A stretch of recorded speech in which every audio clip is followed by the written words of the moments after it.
I've had a couple of people just recently, and I just want to throw this out there for everyone. And I would like Marty to actually answer this for me, please, so that anyone that we can share this with will actually see that this is a real business.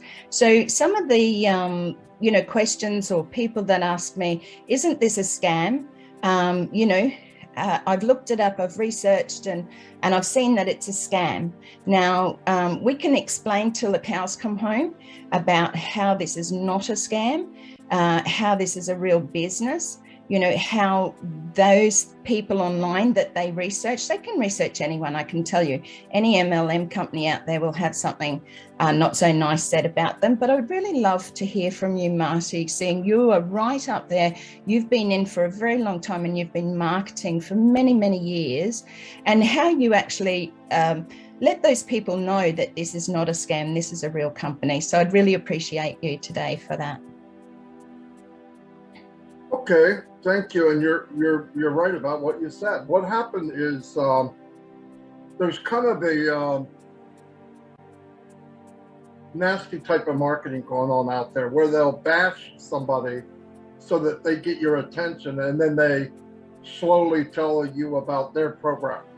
Now, when I first come into ONPASSIVE, I do what you call your due diligence, but I don't take negative comments by itself. Like when I read about Ask, there were some pretty nasty things said. But I researched what really, really happened. And I want to explain that. Ask before, I had no negative things ever said about him until he decided to create ONPASSIVE. I couldn't find anything until after the fact. And I want to tell you what happens. In the MLM world, Ash was in a few businesses, and when he got in, he learned how the system worked, he looked at the pay plan, and he built to max it out. That's what he did, and he's a master at it. He could drive his own traffic, and that's exactly what he did. As he did that, he realized that he couldn't bring anybody with him, and it bothered him. And if you know Ash, you know it bothered him. So Ash, with his own money, would create and develop a system for each business he's ever been in to hand to people that if they use it, it can help them get as close to the level as he is and build a team. Now remember, he's taking money out of his pocket, tens of thousands of dollars. Here's the problem. So he gets in company A. He builds this system. It takes time. It takes a long time. It takes a lot of money because he wanted to bring people with him, and some people, you can't duplicate what you're doing, so you make a system that they can use. Here's a sidecar on my motorcycle. You let him get in with you. He told me about 1% used it. 1-2%, not very many. So in some cases, not to put anybody down, part of the 97% are lazy. Okay, they're not going to make it because they're lazy.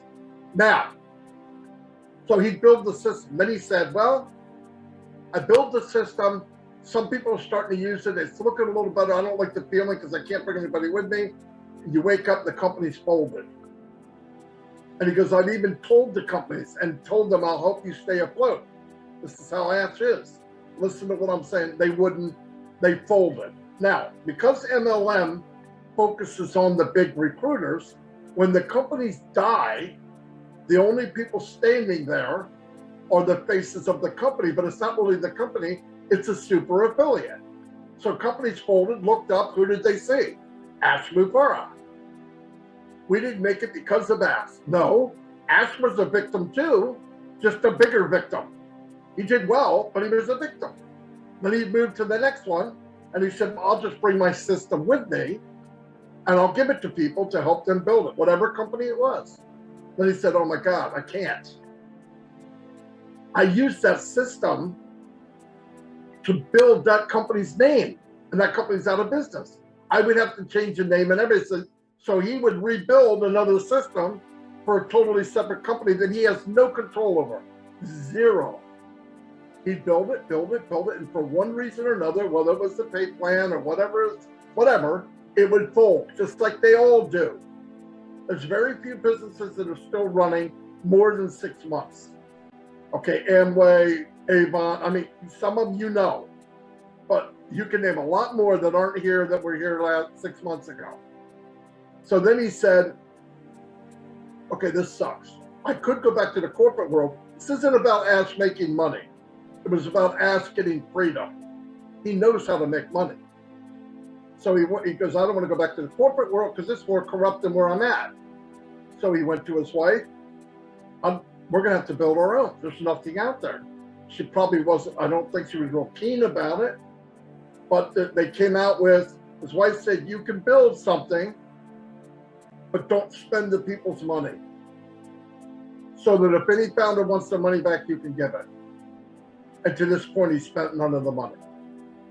And then he built ONPASSIVE. But the stuff you're seeing, a lot of the really bad, nasty things about Ash are about 2.5 years old. And they're just not true.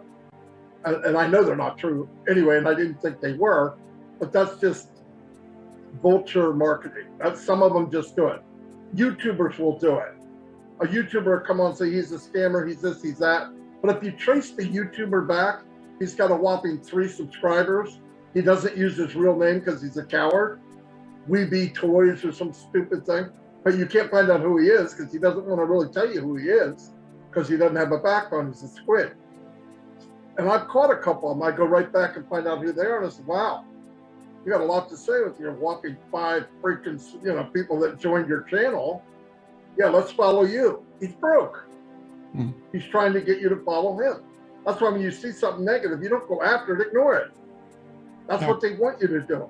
But Marty, no, if Ashley Flora was a crook, let me give you an example. This is just common sense. If I gave 10 grand to my neighbor, the FBI would be at my front door. Ash is messing with millions, and he's in broad daylight. You could go to his house. Okay, use common sense. Common sense is if he's doing what people say he's doing, he's not hiding very well. He's got an office, people have visited him. They've gone to the company. It's just dumb. When people say it's ignorant, it's okay to make a mistake. It's dumb. It doesn't make sense. The first couple of months, maybe we're not sure. Now, concrete building, he's building other buildings. He's on live. He shows you his kids. I mean, it's just ridiculous. And I know I answered the question way past what you asked, but no, that's okay. That's fantastic. So anybody out there who is in doubt and sitting on the fence or wondering, or they have researched. And one of the things that I did learn about, research is you can go and research any company. But basically those ones who are saying it's a scam, have a look at them, because usually it goes back to them as having their own program to sell. They want to say, hey, this is a scam, but look at what we're doing. And they want to resell you into something else. So every company out there has these things, whether it be MLM companies like Marty was saying, whether it's Amway, Avon closed down here in Australia, Melaleuca. Go and research some of those MLM companies and you'll find exactly those same scammers on there who are scamming, saying that they're a scam, but they're the scammers, if you know what I mean. So thank you, Marty. It was very well spoken and a lot of information there so that people actually understand we are bricks and mortar. We don't just have 2 buildings for the heck of it. We are housed, all of our tech team there in India, and our CEO is very, very transparent, to the point that he comes out, he talks to us, his founders, and he will not just spend 5 minutes, he will spend not 1 hour, but he will spend as long as it takes for anyone to have any questions, and we can speak to our CEO. I've spoken to him myself.